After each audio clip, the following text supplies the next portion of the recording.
मित्रों, good morning. आज का यह वीडियो विशेष वीडियो है। इसमें हिंदी के विभिन्न परीक्षाओं में आए हुए जो क्वेश्चन हैं उन क्वेश्चनों को इसमें रखा गया है, इसलिए आपके लिए उपयोगी हो सकता है। आइए इसको हम पढ़ते हैं। खड़ी बोली हिंदी में सर्वप्रथम रचना करने वाले कवि का नाम, तो उस कवि का नाम है अमीर खुसरो।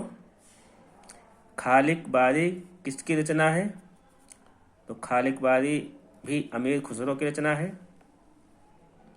अपभ्रंश को पुरानी हिंदी किसने कहा है?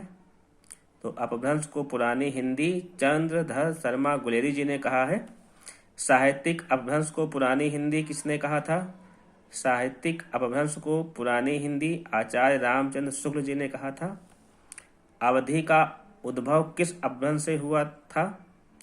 अवधि का उद्भव अर्धमागधी अपभ्रंश से हुआ था। भारतीय संविधान में हिंदी को मान्यता कब मिली?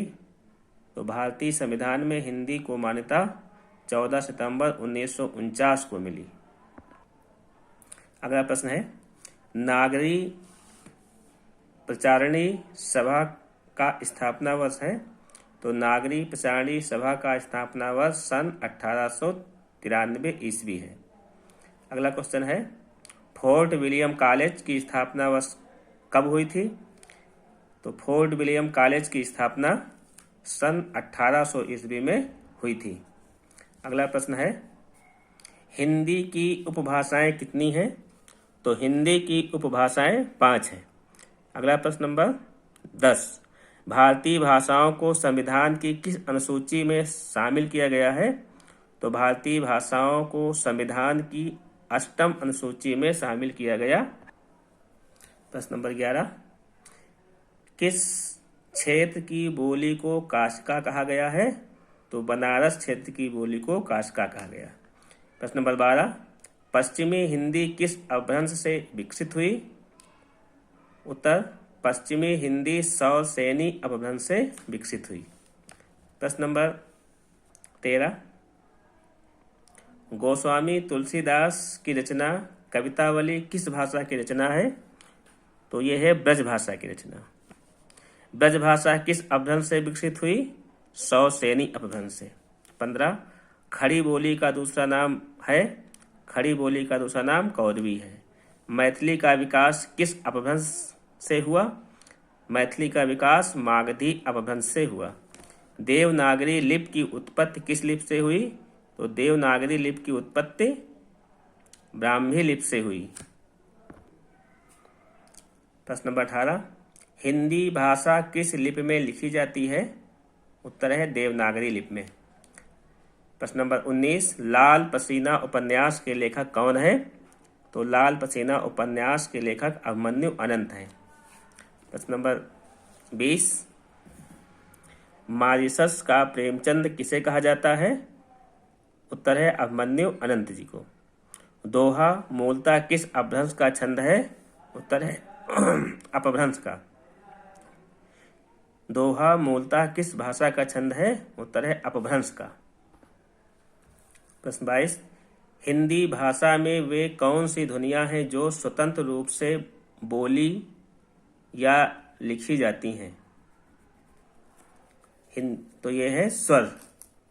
जो स्वर है ये स्वतंत्र रूप से बोले या लिखे जाते हैं। 23 प्रश्न, हिंदी वर्णमाला में अंग और अह क्या है? तो ये है अयोग वाह।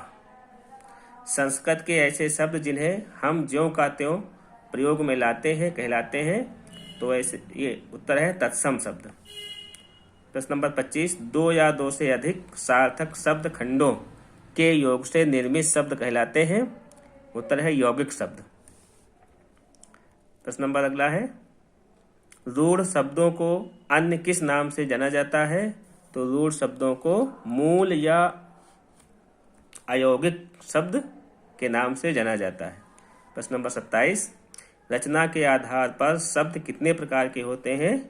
तो ये 3 प्रकार के होते हैं, रूढ़, यौगिक, योगरूढ़ शब्द। अगला प्रश्न है, रंगमंच पर पर्दे के पीछे का स्थान कहलाता है? तो इसे कहते हैं नेपथ्य। प्रश्न नंबर 29, विशिष्ट अवसर पर विशिष्ट लोगों के समक्ष दिया गया विद्वतापूर्ण भाषण को क्या कहा जाता है? उत्तर है संभाषण। अगला प्रश्न है, युयुत्स का अर्थ होता है? तो युद्ध की इच्छा रखने वाला। प्रश्न नंबर 31, संज्ञा के जिस रूप से पुरुषत्व या स्त्रीत्व का बोध होता है उसे क्या कहते हैं? उत्तर है लिंग। प्रश्न नंबर 32, वचन कितने प्रकार के होते हैं? उत्तर, वचन 2 प्रकार के होते हैं, एक वचन, बहुवचन। प्रश्न नंबर 33, प्राण, आंसू, दर्शन, हस्ताक्षर, बाल का प्रयोग किस वचन में किया जाता है?